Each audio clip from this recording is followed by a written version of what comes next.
Sign up. It's 8 a.m. in the morning, rolling in my bed, I don't wanna wake up. Wiping on my tears cause it will get better. Yeah. It feels like you're drowning on Specifically, I picked up on mental health because I'm a mental health advocate, and it's something that's really close to me because it also affects me. Sometimes as an artist, going through depression and all. So for me, I felt compelled to writing about mental health and trying to raise awareness around that. Here in Zimbabwe, like when we are talking about mental health, for example, like there are issues to do with drug and substance abuse. It's something that we have to look at. But those campaigns, there are more of those campaigns. But when it comes to actually talking about mental health and having campaigns around mental health and mental illnesses, there is kind of like a lack of those in the country. So to me, I was like, okay, if I'm an artist, I also face depression sometimes, and I also have like an organization where I do talk about mental health and I do push for it. Then I should also try use my talents as an artist to sing about this, because that's another way for me to speak and get maybe the relevant authorities, for example, to look into this, and getting people or my society or the community that I come from to look at mental health and make it an important or a priority, and make it a priority. I'm just sick and tired of being sick. Why is it the system so weak? When it comes to these things, we need a breakthrough from this evil. We are drowning in generational tears. So like, for example, there's the mental health strategy for Zimbabwe. It's ending in 2023, and they are starting it for a new mental health strategy. So in the previous strategies that were there, I looked into the one that was from 2019, if I'm not mistaken. It was like a 3-year, 5-year plan. There are some things that were said in the mental health strategy, but then that didn't seem like we benefited from, or that were implemented well, because sometimes we do have these policies when we put them down, but then when it comes to implementation, we don't really feel like it's there. Because when COVID-19 happened, for example, our mental health was at stake. But were there like a lot of platforms that were going to that were offering like counseling services or peer-to-peer counseling or group therapy? That didn't really happen for me, at least. So I'm really looking forward to the new mental health strategy that's going to be created this year. Hopefully, as young people, we're going to be part of it and try to put our decisions as well, because we're 60% literally the more young people in the country. But to ask the question of saying, why is it that sometimes we are not in these spaces to add our decisions or like our thoughts on how we can propel our own mental health strategy and make it a priority in the country as Zimbabwe? That mind boggles me sometimes, because I don't know, maybe they do invite people, but let me bring a shout out if I have to be part of it as well, for it to make sense for us. I got a thing for you. Maybe it's just in my head. You hit me with a bounce back, throw back. You seem like you're so grounded. I bet you're laughing. The other strategy that I was reading about was issues to do with decentralizing of mental health institutions around the country.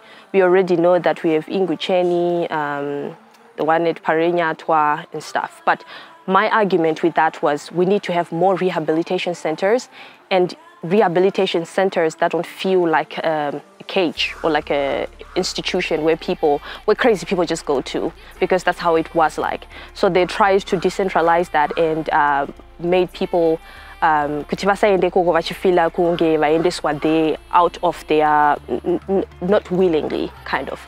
So hopefully with the new strategy, they might just think around issues to do with maybe creating like daycare centers whereby, you know, people, if they have someone who's going through like a mental breakdown or depression or anxiety, they can just drop their person and still come get them at the end of the day, something like that. That could be a solution to that, because the whole institutionalizing of people who are suffering with different mental health issues, that might be a problem to the people who are suffering, because at the end of the day, it's more of like you're dumping them, but then the problem still remains, because these people, they need that whole counseling with the family even after institutionalizing these people. So there's a disconnect when it comes to that. However, hopefully this can be put into consideration, considering that people who are suffering with mental health, they don't have leprosy. There are people who need to be incorporated back into the society. But then if we forget that there is need for counseling with the family, for the family to understand, considering that, you know, mental health in the community, even in our families, we feel like if we have a child who is going through a mental health issue, we're embarrassed to showcase to the world, like, okay, we have a child who's going through depression or has a mental illness. They're put in the back. We have had this kind of situation even on census, where they will come through and try to beat people, and then if you have a disability, you are an other. You understand? So those problems put them on this patient, and then there is no counseling or therapy for the family to understand what maybe the child or the young person is going through. It's going to remain feeling like it's you have to go to this rehab and then come back and be better, and we don't have to deal with you. So hopefully that could be considered as well. So it's something that I really want to push for and hopefully advocate for. Makes me feel like I can't live without you. It takes me all the way. I want you to stay. For my song. Okay, so with this song, I really didn't want to.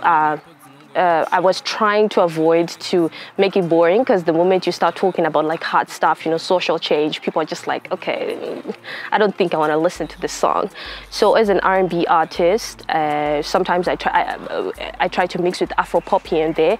I was like, okay, let me try to think of a genre that's nice, maybe that's appealing to young people, like the demographic of like young people. And so I was thinking around the lines of using R&B, fusing it with Afro pop, and really breaking the big words like depression, and making it more relatable, if that's the term. And of course, being part of this program, I had like ample people to even ask it or sing the song to before I recorded it, for them to even assist me. And also the best part of it was asking people's experiences, like to just ask, like, okay, when you feel depressed, for example, what do you do? Like, how do you express it? And then I picked up those keywords and tried to come up with like something out of it. Because at the end of the day, yes, it's about me, but I'm trying to convey a message that is also relatable to the other person. I used to be that artist who was, okay, fine, like, when I'm just gonna do this music, my genre is R&B, like, do I have to really talk about something that impacts, you know, the community, or to do anything to do with social change and all this? But as artists, I know there's this sphere where you fear to talk about like the heavy topics, you know, because of course, we are in Zimbabwe, everything can be driven to be like a political something, but you're an artist, you have a platform, you have a talent and a voice to actually use, or whatever the case may be. You might be a dancer, you might be a rap artist, or whatever the case may be. You can still use your talent to literally change your community and do something about a situation that you see every day. And sometimes it does not have to directly affect you, but you can still use your talent and speak on those issues, because most of the time we fear to express ourselves in these things, because Chaunga was sort of like an audience that we target that might not be interested in like these community things. But if you really weave your story into something that's very creative and that can mean something, but Shishinakiza, then I think you should really go for it, because you're an artist at the end of the day. God did not just give you this talent here for you to just be sitting and be like, yeah, cool, I'm just gonna be out here, jump sound from a speaker. But then what are you doing as an active participant in the community? Yes, being a political artist, but of course you're gonna face people coming after you saying certain things like, oh, why did you talk ABCD? But you can still do it in a very creative way that people will appreciate and will listen to your art, really. Yeah.